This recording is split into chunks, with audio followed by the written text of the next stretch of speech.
विषय हिंदी, कक्षा 7, अध्याय 18। अशोक का शस्त्र त्याग। यह एक एकांकी है। पहला दृश्य। एक मैदान में मगध सैनिक के शिविर गड़े हैं। जो मगध के सैनिक हैं उनका शिविर गड़ा हुआ है एक मैदान में। बीच में मगध की पताका फहरा रही है। पताका मतलब झंडा। जो मगध का झंडा है वो बीच में फहरा रहा है। पताका के पास ही महाराज अशोक का शिविर है। संध्या बीत चुकी है। संध्या मतलब शाम बीत गई है। आकाश में तारे चमकने लगे हैं। शिविरों में दीपक जल गए हैं। अपने शिविर में अशोक टहल रहा है। उसके मुख पर चिंता की छाया है। वह कुछ सोचता हुआ आसन पर बैठ जाता है। अशोक स्वतः स्वतः मतलब अपने आप से। आज 4 साल से युद्ध हो रहा है। कलिंग आज भी जीता नहीं जा सका है। दोनों ओर से लाखों आदमी मर गए हैं। लाखों घायल हुए हैं, पर हम आज भी असफल हैं। क्या होगा इसका परिणाम? मतलब अशोक अपने आप से कह रहा है, बातें करते हुए कि आज 4 साल हो गए कलिंग से लड़ते हुए, लेकिन अभी तक उस पर हमने विजय प्राप्त नहीं की है। द्वारपाल सिर झुकाकर, राजन, संवाददाता आना चाहता है। अशोक आने दो। संवाददाता प्रवेश कर। महाराज अशोक की जय हो। शुभ संवाद है। गुप्तचर समाचार लाया है कि कलिंग के महाराज लड़ाई में मारे गए हैं। अशोक प्रसन्नता पूर्वक उठता हुआ, मारे गए हैं तो मगध की विजय हुई है। कलिंग जीत लिया गया है। संवाददाता चुप रहता है। बोलते क्यों नहीं हो तुम? चुप क्यों हो? संवाददाता धीरे से, बोलूं क्या? कलिंग दुर्ग के फाटक आज भी बंद हैं। फिर किस मुंह से कहूं कि कलिंग जीत लिया गया? अशोक उत्तेजित होकर, कलिंग के फाटक आज भी बंद हैं? संवाददाता हाँ महाराज, कलिंग के फाटक आज भी बंद। अशोक उत्तेजित होकर खड़ा होता हुआ, बंद हैं तो खुल जाएंगे। जाओ, जाकर सेनापति से कह दो कि कल सेना का संचालन मैं स्वयं करूंगा। कल या तो कलिंग के फाटक खुल जाएंगे या मगध की सेना ही वापस चली जाएगी। जाओ, हाथ से जाने का संकेत करता है। दूसरा दृश्य। समय दूसरे दिन प्रातःकाल। शस्त्र सुसज्जित अशोक घोड़े पर बैठा है। उसके पास उसका सेनापति है। सामने कलिंग का दुर्ग है जिसके फाटक बंद हैं। अशोक, मेरे सैनिकों, 4 साल से युद्ध हो रहा है, फिर भी हम इस कलिंग को जीत नहीं पाए हैं। उसके किसी दुर्ग पर मगध की पताका आज भी नहीं फहरा रही है। कलिंग के महाराज कल युद्ध में मारे गए हैं। उसके सेनापति पहले ही कैद हो चुके हैं। फिर भी कलिंग आत्मसमर्पण नहीं कर रहा है। आओ, आज हम अपनी मातृभूमि की शपथ खाकर प्रण करें कि या तो हम कलिंग दुर्ग पर अधिकार कर लेंगे या सदा के लिए मृत्यु की गोद में सो जाएंगे। सब सैनिक तलवार खींचकर, मगध की जय, महाराज अशोक की जय। सहसा कलिंग का फाटक खुल जाता है। सब आश्चर्य से उधर देखने लगते हैं। उनकी तलवार खिंची की खिंची रह जाती है। शस्त्र सुसज्जित स्त्रियों की विशाल सेना फाटक से बाहर निकलने लगती है।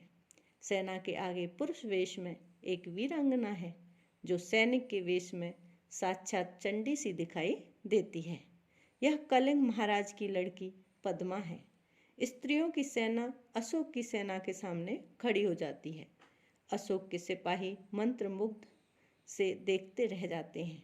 अशोक भी चकित हो जाता है। पद्मा आगे बढ़कर अपनी सेना से, बहनों, तुम वीर कन्या, वीर भगनी और वीर पत्नी हो। मुझे तुमसे कुछ नहीं कहना है। जिस सेना ने तुम्हारे पिता, भाई, पुत्र और पति की हत्या की है वह तुम्हारे सामने खड़ी है। आज उसी से तुम्हें लोहा लेना है। तुम प्रण करो कि जननी जन्मभूमि को पराधीन होते देखने के पहले तुम सदा के लिए अपनी आंखें बंद कर लोगी।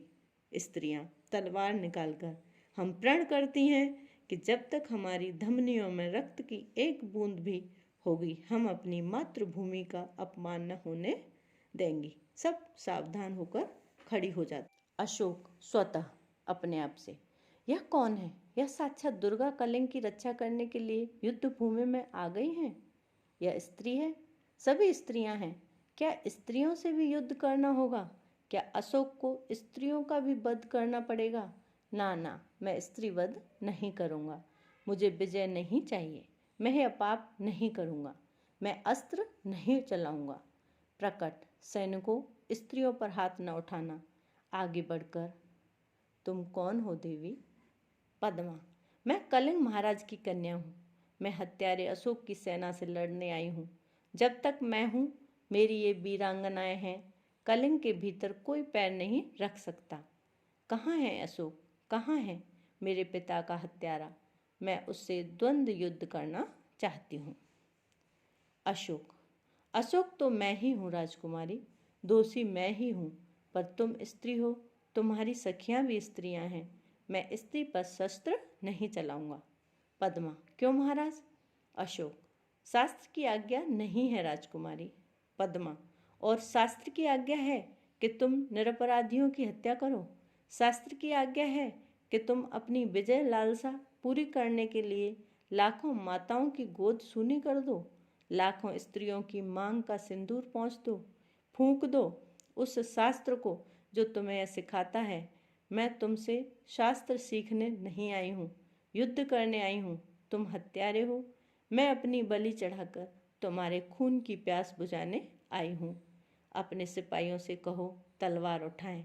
कलिंग की स्त्रियां तुमसे कुछ नहीं चाहती, केवल युद्ध चाहती हैं। अशोक सिर झुका लेता है। पद्मा, क्यों? सिर क्यों झुका लिया महाराज? मैं युद्ध चाहती हूँ, केवल युद्ध। आज आपके भीषण यज्ञ की पूर्णाहुति होगी। अशोक, बहुत हो चुका राजकुमारी। मैं अब युद्ध नहीं करूँगा, कभी युद्ध नहीं करूँगा। तलवार नीचे फेंक देता है। पद्मा, यह क्या महाराज? अशोक, अपने सैनिकों से, तुम भी अपनी तलवारें नीचे फेंक दो। आज से अशोक तुम्हें कभी किसी पर आक्रमण करने की आज्ञा नहीं देगा। फेंक दो अपनी तलवारें। सब सैनिक अपनी तलवारें फेंक देते हैं। पद्मा आगे बढ़कर, मैं भुलावे में नहीं आ सकती। मैं तुमसे युद्ध करूंगी। मैं भूखी सेहनी हो रही हूँ। मुझे अपने पिता का बदला लेना है। अशोक सिर उठाकर, तो लीजिए बदला राजकुमारी। मैं अपराधी हूँ। जिस अशोक ने लाखों का सिर काटा है और जिस अशोक का सिर आज तक किसी के आगे नहीं झुका, वह आपके आगे नतमस्तक है। काट लीजिए इस सिर को। मैं हथियार नहीं उठाऊंगा। मेरी प्रतिज्ञा अटल है। अशोक सिर झुकाकर खड़ा हो जाता। पद्मा, तो आइए महाराज, स्त्रियां निहत्तों पर वार नहीं करेंगी। आप अपनी प्रतिज्ञा की रक्षा के लिए जीवित रहिए। पद्मा अपनी स्त्रियों की सेना के साथ दुर्ग में चली जाती है। तीसरा दृश्य, अशोक और उसके सभी सैनिक पीले वस्त्र धारण किए हुए हैं। उनके सामने एक बौद्ध बैठे हुए हैं। बौद्ध भिक्षु अशोक से, कहो मैं प्रतिज्ञा करता हूँ कि। अशोक, मैं प्रतिज्ञा करता हूँ कि। बौद्ध भिक्षु, जब तक मेरे शरीर में प्राण रहेगा। अशोक, जब तक मेरे शरीर में प्राण रहेगा। बौद्ध भिक्षु, अहिंसा ही मेरा धर्म होगा।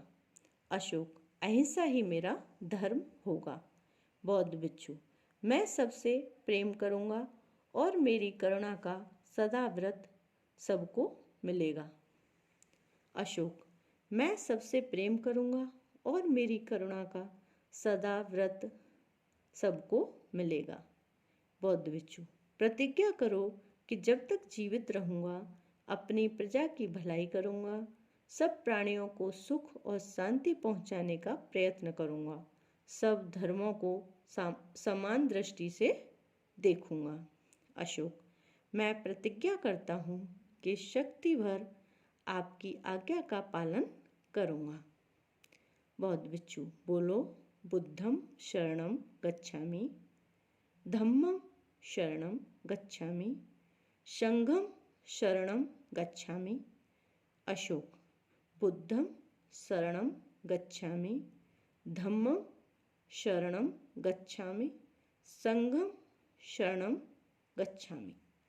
धन्यवाद।